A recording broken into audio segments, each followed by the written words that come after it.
here at the Rainbow, celebrating the upcoming Cathouse Live at Irvine Meadows. Talking to Nuno. How have you been? I'm good. I'm good. You know, this is it's kind of early to be at the Rainbow. That's what I said. But I'm dealing with it. I'm dealing with it. I noticed some pictures I had never seen before. I'm like, wow, it's a little too early. Yeah, right. We've seen too much. We've seen too much. Cool. Now let's talk about, first of all, this Cathouse Live at Irvine Meadows. What do you think it's going to be like? It's like taking it back. Ricky's bringing it out for one night and Stream's performing. You know, I finally feel like we've made it now. I feel like I always thought Ricky Rackman hated us. We were never invited to do anything because we were East Coast. You know, we always felt a little bit out of the box, you know. But, you know, I've been in rooms with Ricky. We've never met. We've never spoken. Headbangers Ball. I thought, wow, he really hates me. But we're going to fight after for the encore. We're going to fight on stage afterwards. A wrestling match. But, no, I'm excited because I think even though we were an East Coast band, we recorded Porn Graffiti out here in L.A., we hung out at the Rainbow. We've gone to the Cathouse, you know, and it's very legendary, and it actually is even cooler not being from here and being invited to be a part of it, and it's very cool. Yeah. We finally joined the club. Well, let's talk about when you guys are here recording and you guys went to the Cathouse, a 6-year run every week. What was it like just being there? What are some of your favorite memories from going to the Cathouse? You know, I think what was amazing about that whole period and Sunset and the Cathouse is just like, no matter where you were in town, it felt like you were in a small town. Even though you knew you were in LA, but you knew that it was like a community. You knew that it wasn't going to be this uptight. It wasn't Hollywood in what people perceive Hollywood is. You know what I mean? That snobby shit. It was almost like you just belonged. Like you just came in and you were royalty regardless if you were a fan or if you were in a band or whatever it was. You just felt like, man, this is home. And you never knew who you... I mean, I remember walking in, and I remember being at the Cathouse, and I don't know, we just walked in after the studio, and I was standing next to Axl and Sebastian one night, and Axl was just like excited, showing us lyrics that he had just written. And I was like, this is crazy. You know, and at the time, I didn't think it was crazy at the time. I thought, yeah, of course, he's a musician. He goes, hey, man, what do you guys think of this? But it's later in history, you think back, you go, shit, that's what it was like. He could just stand there and share your stuff with everybody, and it was so cool, you know? It's like no rivalries, no battle of the band. There was no bullshit. It was just like, you know what? You were taking at face value for who you were, you know? The music scene has definitely changed, and for a while time, you know, heavy metal wasn't going that way. Now it's going strong. We got revival tours. Everyone's touring. What do you think about the music scene and just that, you know, we got metal actually back and touring, and tours are selling out in the United States and in Europe? Look, I mean, you expect stuff to go through phases, you know. At the end of the day, even when you look at the Billboard and you look at the lineup of the bands, it's like Ricky was saying earlier, there's a lot of different types of rock and roll there, you know. Some people call it hair metal, some people call it raunch and roll, some, you know, whatever. Really, it's rock. At the end of the day, it's just rock and roll. And that will never go away because that's to me, what started it all. I mean, from the day, you know, we were talking about this recently, from the day Chuck Berry made that shit rock and heavier, everybody went, uh-oh.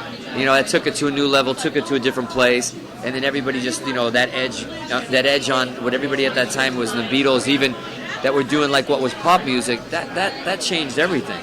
And even the Beatles got heavier and more rock and more, you know, cooler, and it's been that way ever since. And sometimes when it goes away, so to speak, in the mainstream, it's cool. It goes away. It gets underground. It has to be reinvented. It has to be, you know, newer bands come out and they have to do that version of it, you know, or older bands get better because they can't just punch in the fucking clock. Because, you know, there's a lot of bands that say, oh, you know, we're as good as we were then. No, you're not. You're not. You got to keep it up, and you got to keep your shit together. And somebody was asking about Extreme doing this, and I was like, look, I know a lot of bands say we're as good, if not better than we were then, but you know, that's not always the case, you know. And for us, seeing the band now, I actually feel that way. I feel like we're as passionate as we were. I feel like the band's better live. I feel like we still, our bones feel a little bit more after the show, but we feel like we leave it all out there and we're always all in, and I'm excited about that.